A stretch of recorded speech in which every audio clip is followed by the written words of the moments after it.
Siguro po, timing is everything talaga. At saka, kung gugustuhin man ni God or di ba, wala naman tayong control sa mga mangyayari.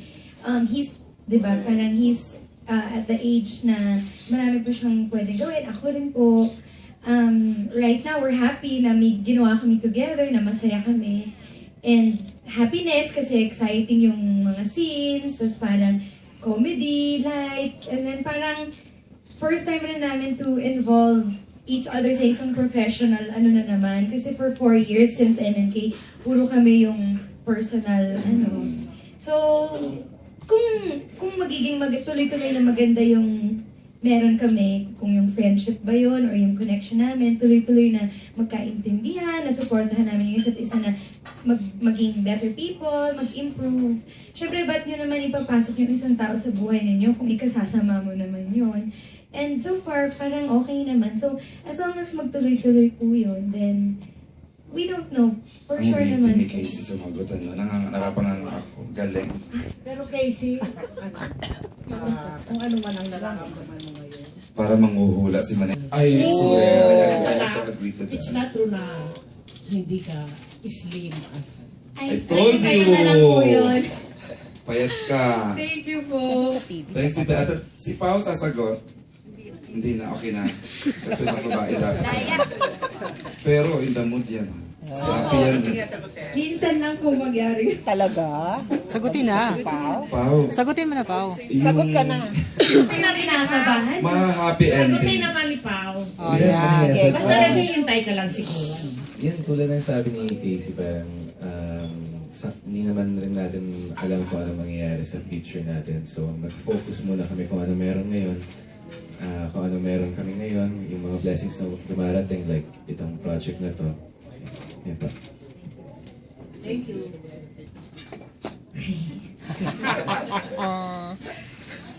Alam nyo. Pumupungay-pungay ang mata ko. Ano to? Minsan lang po magka-crush. Ang baduy po talaga. Pero, yun nga. Parang crush ko siya before. So, syempre, for a girl, maganda rin na parang, di ba, naka-work mo yung... Sarap pakinggan. Pangit. I swear, ngayon na ako nakarinig ng babaeng Gusto yan, openly. Teen queen. Hindi, wala lang. Parang totoo naman po talaga na yun. Mga madal niya. Wow. Tunaw na ako lalaki. Parang sabi niyo, di ba kuya, parang reality, parang nanonood lang daw po sila ng reality show. Case, ano yung mga kilig moments na naramdaman Ay, ang mo dami. dito? Ayan na. Kasi Number nung 1. yumakap, tapos hinalikan ka niyo. Siguro po, kwento po sa akin kasi, puro outtakes po namin yung kinukuha nila for yung ipapalabas. So, siguro may time na parang nadadala ako sa adlib. Kasi natutuwa lang ako sa situation at saka pipigilan naman kami ng director kung ayaw niya naman. So, pinayagan niya rin akong play with the scenes. Yung mga eksenang ganon, yung parang naiinganyo kung gawing mas pa yung scene. Marami yung first few days ng episode namin, yun yung mga kilig talaga. Ikaw naman, Pao. Medyo parang sa nabanggit, parang narinig ko from someone before, pero Sa akin nga, sa akin. Okay, mother people. pero like Christina, parang crush ko rin si Aww. So parang Marami mga teen. so nakakatuwa. Ano ba tayo? Tigilan na nga natin. So parang nakakatuwa na parang yung ka-eksena mo, crush mo, sobrang ganda. Parang minsan nakakalimutan mo na yung linya mo or nasasabi mo talaga yung gusto mo sabihin. Looking at your smiles this afternoon. Nasasabi mo na talaga yung gusto mong sabihin or napapa-adlib ka dahil nakaka-mesmerize naman talaga yung view. Wow. So, ibig sabihin, Pao, kahit wala dun sa dialogue, lumalabas na lang po Yung sa totoo na yung lumalabas. sinasabi mo dahil yun ang nararamdaman mo at hindi mo nasabi kay Casey before. Hindi naman sa... well, parang napapa-adlib lang. Nadadagdagan Sabi ko na Pinakag namin yung sarili namin sa take. Kasi Sumusobra. sumusobra yung as in the middle of the take. Action! Blah, blah, blah, blah, blah, blah, blah. daming ad-lib Kami rin yung nagsastop sa sarili namin.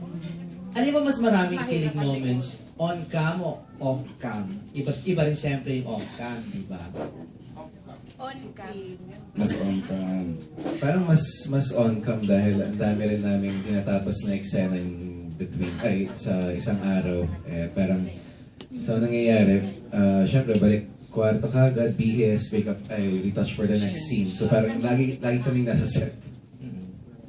Nakailang sequence tayo per day? Ilan nga ba a day? 40 yan. 40 seconds. 40. Last question, ano yung mga na-discover niyo sa isa't isa? Yung mga good, tsaka qualities, yung mga kilig qualities na while doing this, this show, special. Mga bagong discoveries sa isa't Yes. isa. Meron ba pa o meron na before? Na mas funny pala si Paolo Titigan ng titigan, mas kikay pa si Casey. Kuha sa titi. Hindi, akin lang minsan may way ng pagsalita si Casey na hindi niya siguro napapansin pero parang siguro yung lambing niya na pagsalita. Parang minsan nagiging kaboses ni Rufa Miki. Minsan Alam ko sila masasabihin. minsan talaga. Paano ba si Rufa May? Parang, hey, you. Extend yung mga vowels. Casey, ang galing na voice acting niya ni Casey, kaya niyang gawin lahat. Gawin ng mo nga accent. ulit ngayon. Ano ba yun? Sure mo naman. Ako ang aware. Hindi siya aware na may ganun siyang side. Hindi ka aware. Deliberate ba yung case? O hindi ka aware na may Hindi ganun talaga kang ako tono aware. minsan? Siguro yun yung mga times na 4 a.m. Inaalim. Nag-iiba na lang kanino.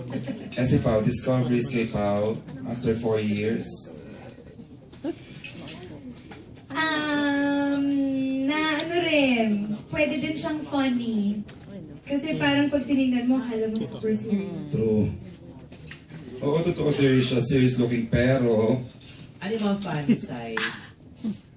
Wala pag kunyari sa eksena, may mga scenes kami na ano, na yung gano'n, nahulog ako sa putikan, naputikan ako, or kasama niya yung mga bakan niya, gano'n. Parang makikita mo komportable siya sa actually kita naman sa wala lang. sa Yung trailer. hindi kailangan intense na parang walang hanggan yung scenes. Na hindi- parang si Nathan.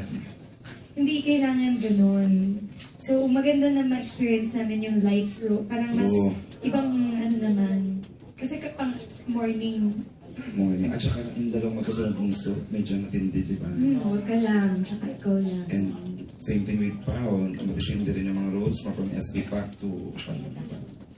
And isa pa siguro napansin ko kay Yan, Casey dumadami. siguro, na hindi kasi parang pag titignan mo si Casey parang maarte, ganyan. Pero dito hindi, as in, pag naka-work mo siya, nakikita mo, nalalaglag sa putikan na parang kahit yung yung mukha niya mapuputikan, tumatapos sa putik, sobrang Parang dumb sobrang- blood lang. Pero wala kang reklamong narinig sa yun, kanya. kung paano magtrabaho si Casey, is very professional, walang arte. Sabi rin ni Judea, tsaka nila Coco ni Kim. Pero cute kayo together. Lahat nga kayo nakasmile, obvious. Approve ang Kasi hindi ko na nakita itong dalawang to na ganyan. Huwag natin Masaya. take for granted. Parang hindi. Oo. Ano yung take for granted, Eh, guys? magandang marinig yung feedback ninyo. Yes. Kasi hindi naman kami naging friends or naging close dahil gusto namin magka-project. Actually, ayaw nga namin nung umpisa. Because nga, Ako yung showbiz mga can ayaw ruin nung friendships, di ba? Showbiz can, affect yung connection ng dalawang tao.